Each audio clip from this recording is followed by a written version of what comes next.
Can't see a thing. It's too bright.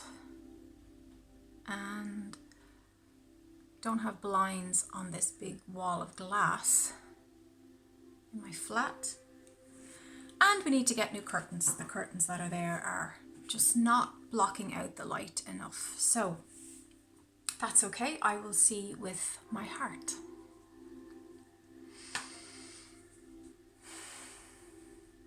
Let's center ourselves and allow ourselves to be present, to be here in this now moment.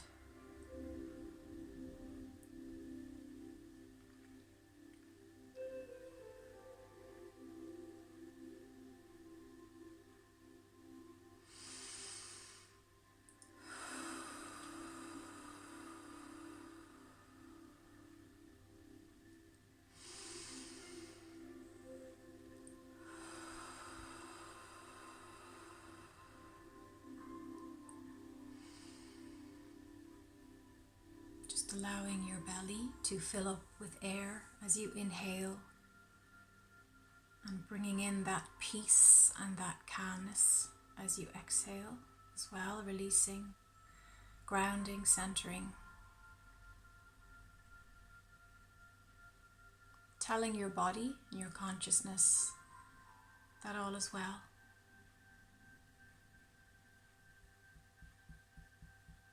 Just tapping on the heart point, telling your body that you're safe and that you're in a sacred space.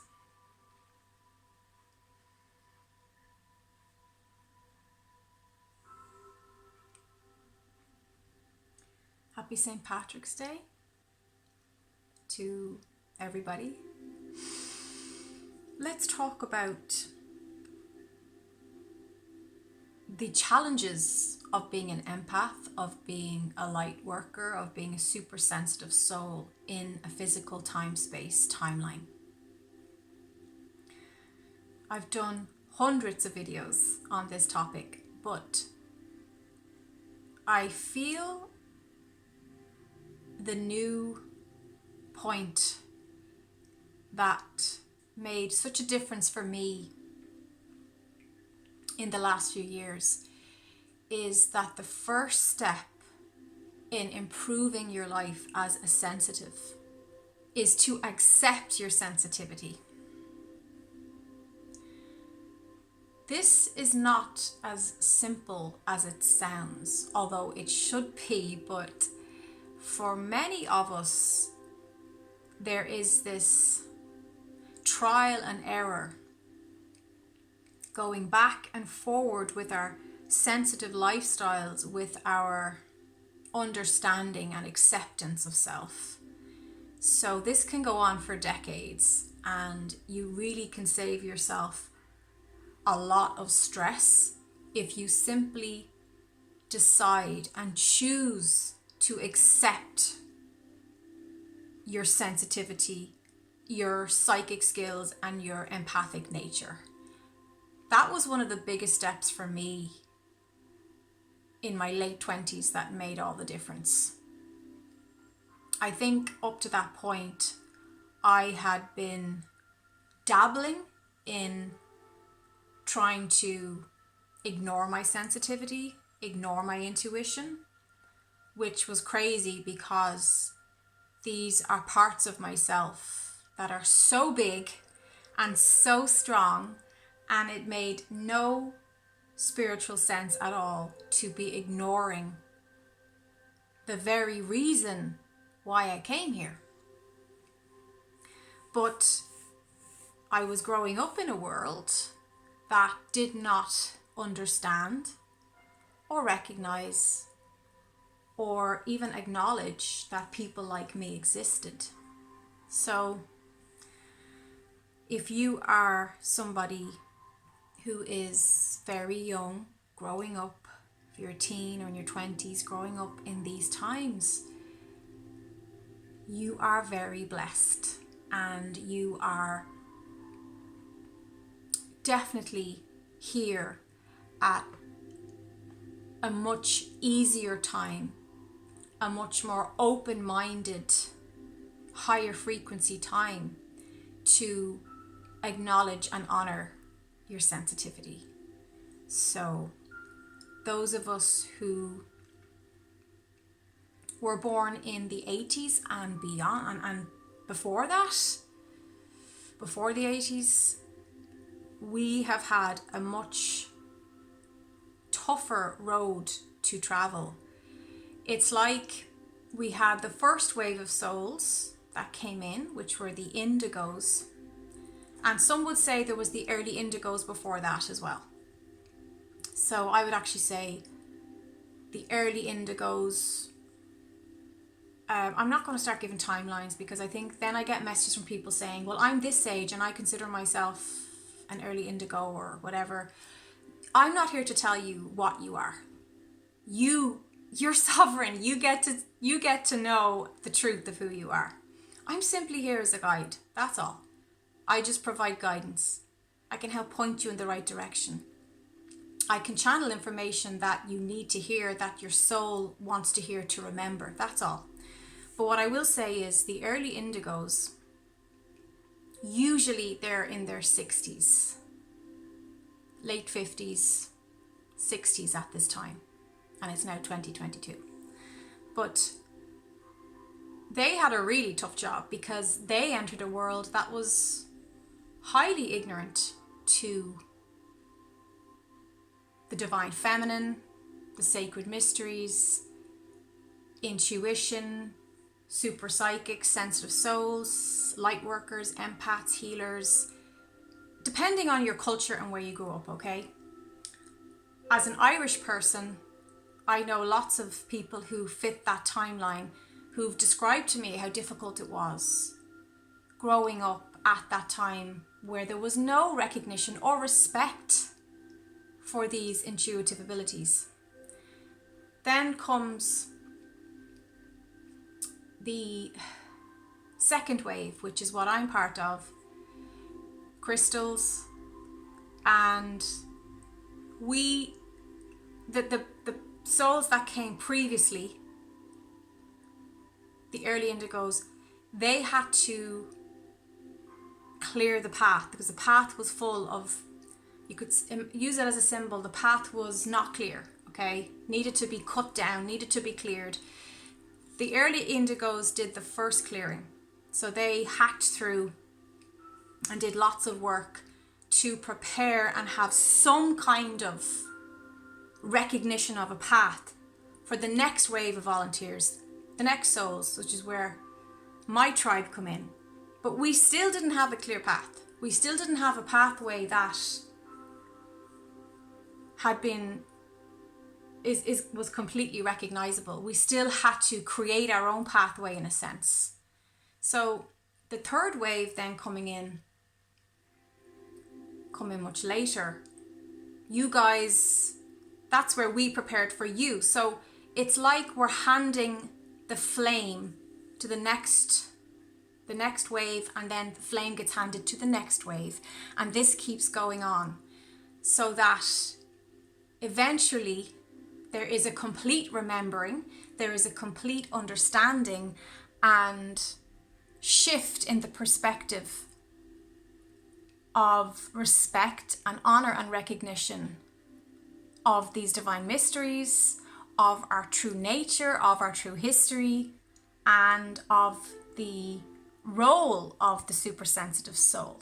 So I set up this YouTube channel especially for super sensitive souls of all walks of life, of all kinds, those who feel things on a deeper level, those of us who are highly in tune, highly intuitive, highly compassionate, highly caring. So we've all been connected in paving the way for each other. Now, this is true of generations of families and bloodlines, and if you look into our evolution, that's what it's about. It's about we keep evolving, we keep progressing.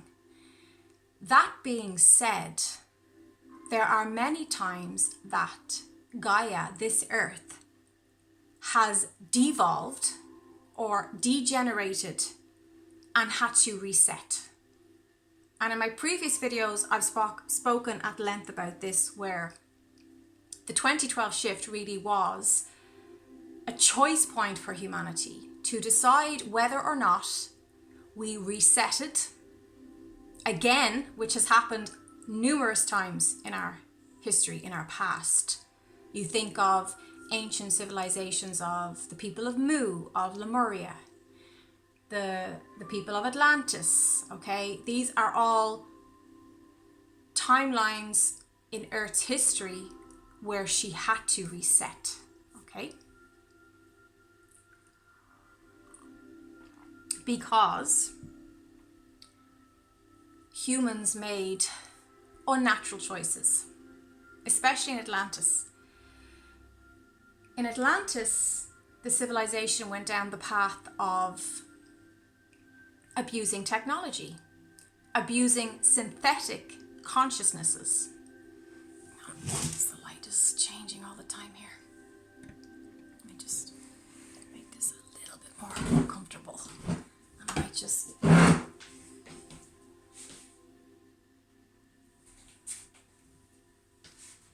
So yeah, in Atlantis there was an abuse of power, technology, synthetic consciousnesses, that kind of stuff.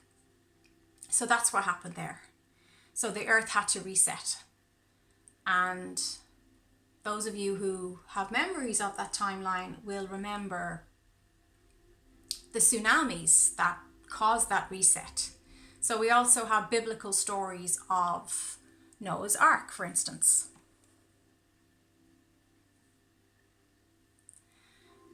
The great floods, okay? Reset, having to start again because humanity has made some bad choices, frankly.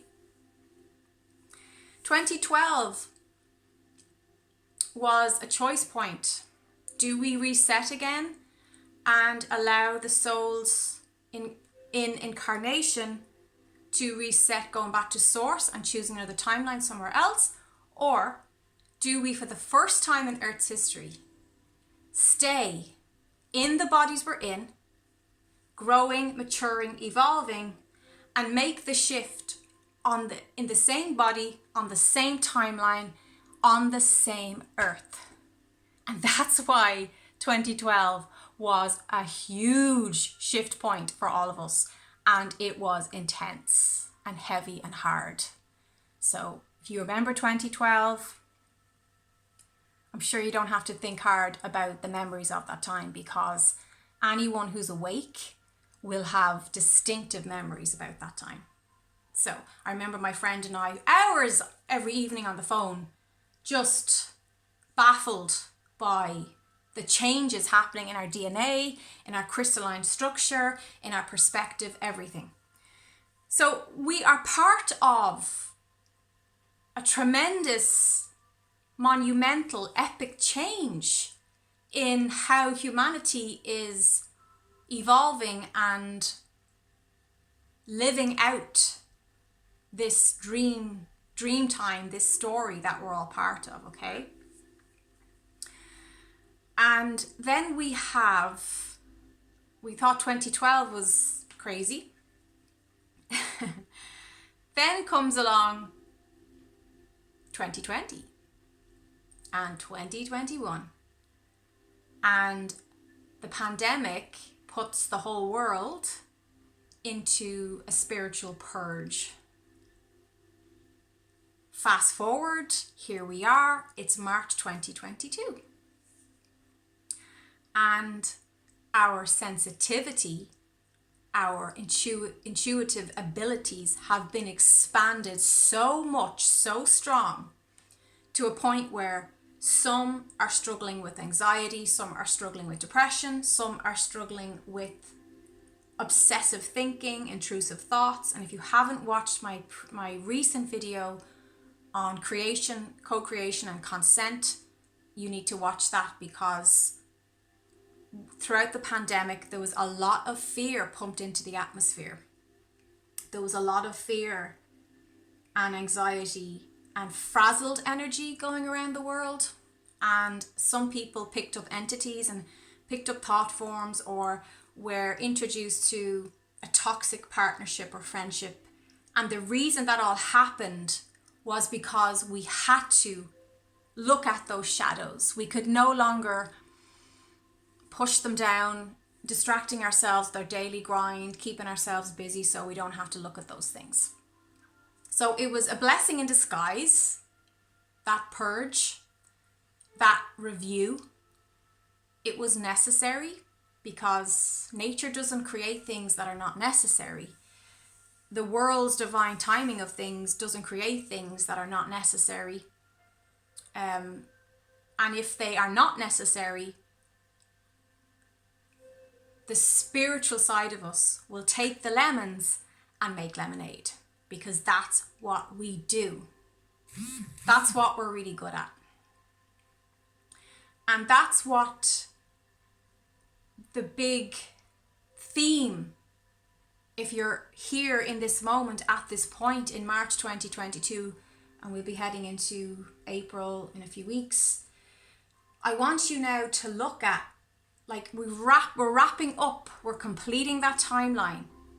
There's a change happening now as we go through the spring equinox on this side of the world. And it's suggested that you look at, where has all this taken me now? What's this all about? What have I learned? Remember, so much of the past 2 years, a general theme was choosing your reality and remembering that you get to choose how you play and where you play and who you play with in this reality. There is not some outside energy asserting itself into your experience. You get to decide. If you don't want to spend time with somebody, then don't.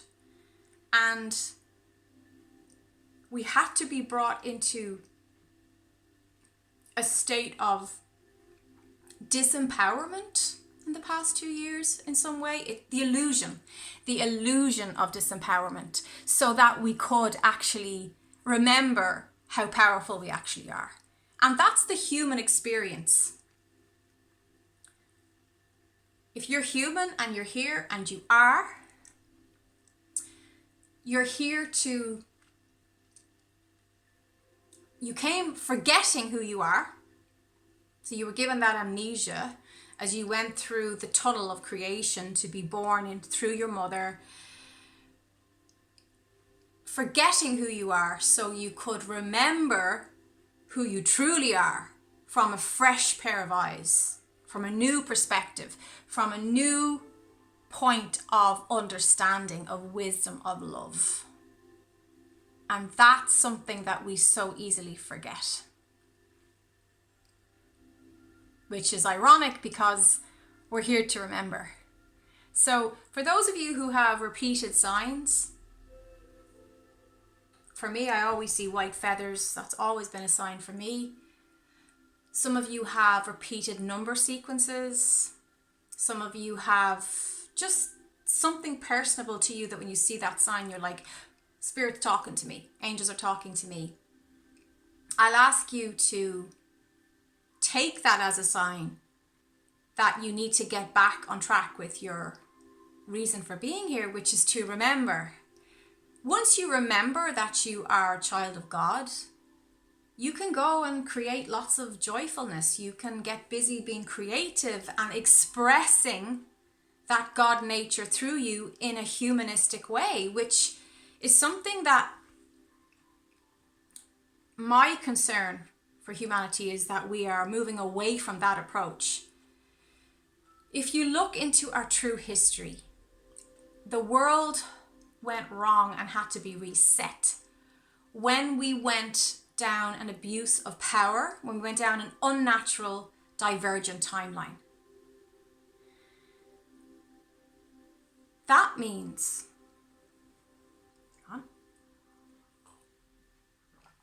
we get to choose now a biological, organic, natural timeline. So staying true to our human nature.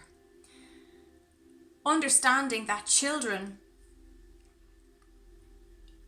souls coming forward, need to be born through, grown in a woman's womb and birthed through the woman. And that way, that organic soul blueprint gets passed on. So, unnatural divergent timelines, transhumanism, robotics, synthetic consciousnesses, artificial intelligence, I would steer away from that. That's my opinion. That's up to you. You have free will. I am staying as close to what feels right in my gut, in my heart, in my soul star, in my earth star. Allowing nature, the seasons, my spiritual angels to guide me throughout my life, to know that there are natural timelines that serve us greatly and that expand our loving consciousness and community. And then we have this abuse of technology, abuse of hijacking people's consciousness so it can be used as a fuel to drive the divergent timeline.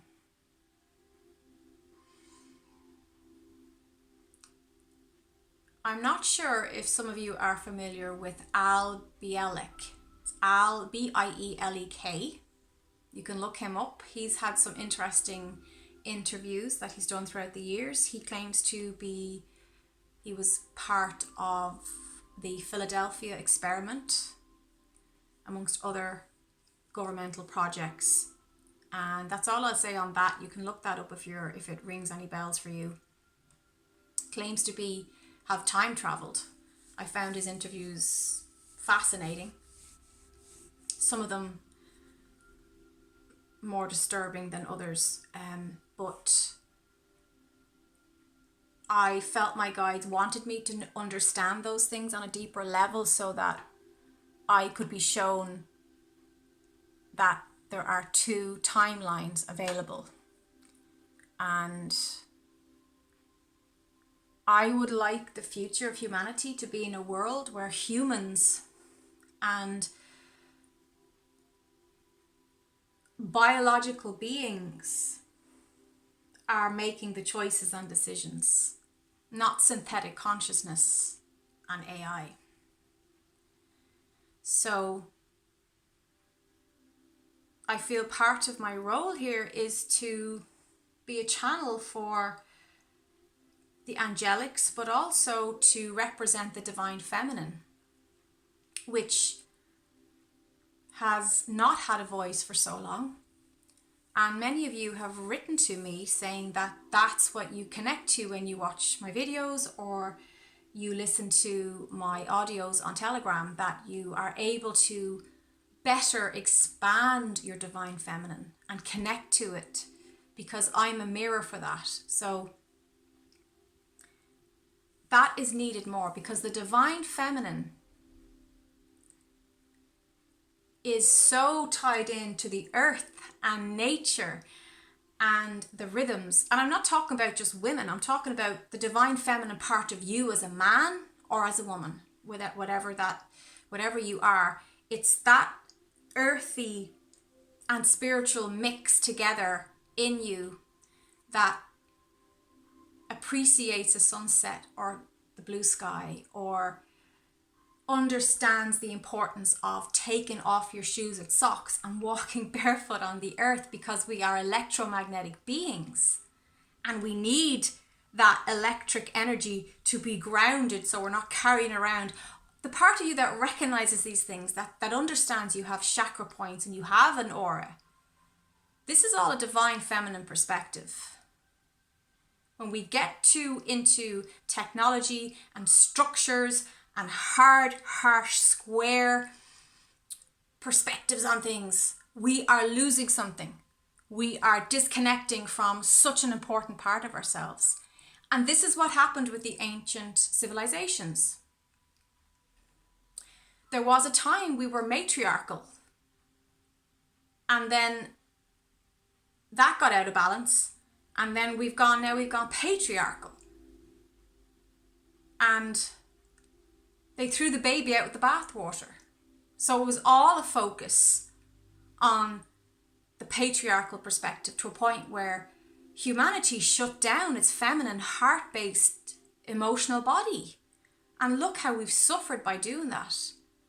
We need both. And the future is a synergy of both together. It's union.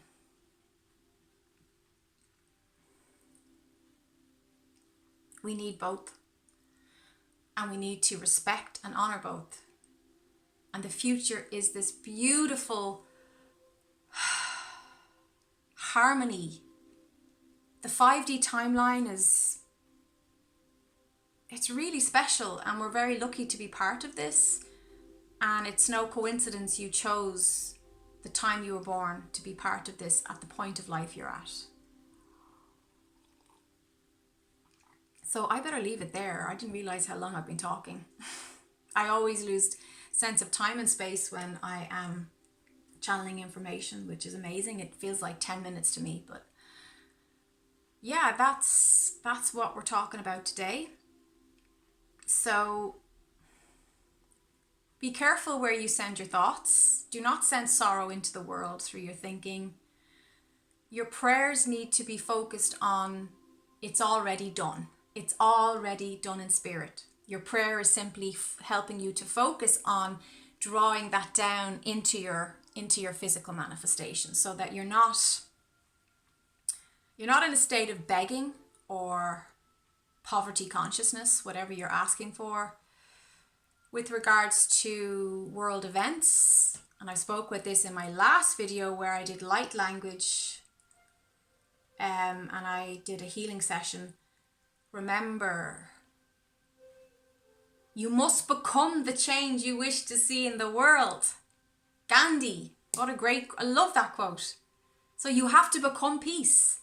If you want peace, if you want clarity, if you want unity, we have to become that. So sending bad vibes to somebody and, sending out just negativity into the world is not peaceful. You have to be a walking, talking human of peaceful, calm nature, of love, of compassion. And I'm not saying there's not times in life where we need tough love and we need to have boundaries and use discernment and say no and all those things, but from a loving, centered, peaceful place. And there is a difference. When people are gossiping, when people are being pulled into a narrative from watching too much news and just regurgitating what they're hearing from a box that just tells them what to think or what to believe, they are unconscious. They're no longer conscious. And that's creating and fueling a negative timeline. And we don't want that. We want the 5D timeline, and we want everyone on this planet to be free and sovereign and safe. So think of those, that just came to me now. Free, sovereign, safe. If you can send those energies, those frequencies into the world, to those parts of the world, that's your contribution. And if you're a true sensitive, if you really understand your true nature and accept your sensitivity, you know the power of that. I don't need to tell you, because you know the power of that. You know how powerful your thoughts are. It used to scare me when I was younger how powerful my thoughts are. How I could create things and shift things, and I want this to happen and I want that to happen. My brother and I used to talk about it, like it would freak, especially him, it used to really freak him out because he's very powerful without even realizing it. But when you take that power and you use it from a place of divine connection, from God, from love, it's all good in the hood. Everybody's been included in that. So all is one is the all. So much love to you. If you enjoyed these types of videos, I need to see your thumbs up so that I know this freestyle chatting is of interest to you. Didn't plan any of this as usual. I just felt such a pull. I literally felt a magnetic pull to sit down on this chair. It's St. Patrick's Day here, which is, you know, a day in Ireland. We have a day off work and everything. And something was like, please just start talking and we will channel the message. So if you're here still, you're meant to hear this. Thanks for your likes, thanks for your sharing, and thanks for all your love. So much love and light to you. God bless. Bye bye.